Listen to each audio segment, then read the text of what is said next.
Demongirl. Epilogue.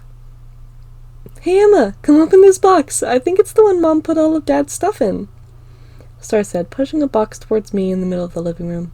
The light was faded outside, and Star was determined to get at least the living room unboxed before school tomorrow. What if I'm not ready? I say, half-jokingly.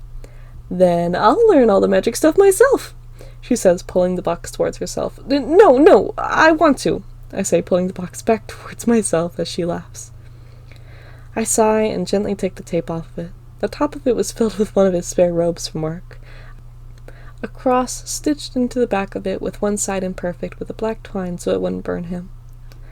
I gently placed it in Star's hands as she folded it with the rest of his old clothes for her mom to keep. I felt my hands hesitate over the first spellbook in the box, something with a hard wooden cover with runes all over it. Runes and morphed letters of a language I couldn't recognize very well, yet it seemed so familiar. Both Star and I stared in disbelief as I picked it up and turned it over to see the cover. Demons, Spells and Knowledge, Volume 1. I don't know what I was expecting when I flipped over the cover, but it wasn't a completely English content page.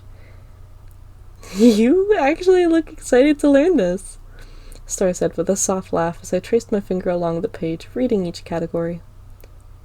Want to learn with me? I say, tilting the book so she can read it too. Clinton said you also have magic in your blood. We can put it to the test. You could do spells. That would be good to have. Maybe something to help others. Heal you when you can't if it ever happens again. Or me if I fall off my bike alone. I cringed at the idea as her words formed in my head, but shook it off and nodded. Yeah, I pause again, just looking over the books as she grabs another from the box. Angels, Tips and Tricks, Volume 2. She mumbles, holding one up and then grabbing another in her other hand, holding that one up beside it. Understanding Magic, Volume 3. I tilt my head as we both look down at the box of the last book. How to Use Your Magic, Volume 4. I mumble, reading out loud as an eerie feeling falls over me, looking at the runes plastered over the cover. They seemed much more advanced than the ones in the first book, and as I looked up at the book Star was holding, I could see a gradual but strong increase in runes on each cover. Let's just stick with Volume 1. I get a bad feeling about jumping into them without understanding the first one. You're probably right. Star laughs and picks up the fourth book just to set them all gently in a pile. At the bottom of the box, there was a family picture of all of us together. Star was just 11 years old on Dad's shoulders, and I was smiling just as wide as she does by his hip.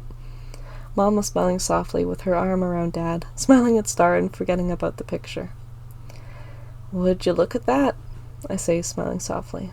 It was a nice day out that day, Star said softly, gently placing the picture down. Yeah, it was. I look in the box and smile as I start to fold it up. Well, come on. We can't stop after one box. Yeah, you're right. Here, let's open this one. I think this one has the games in it.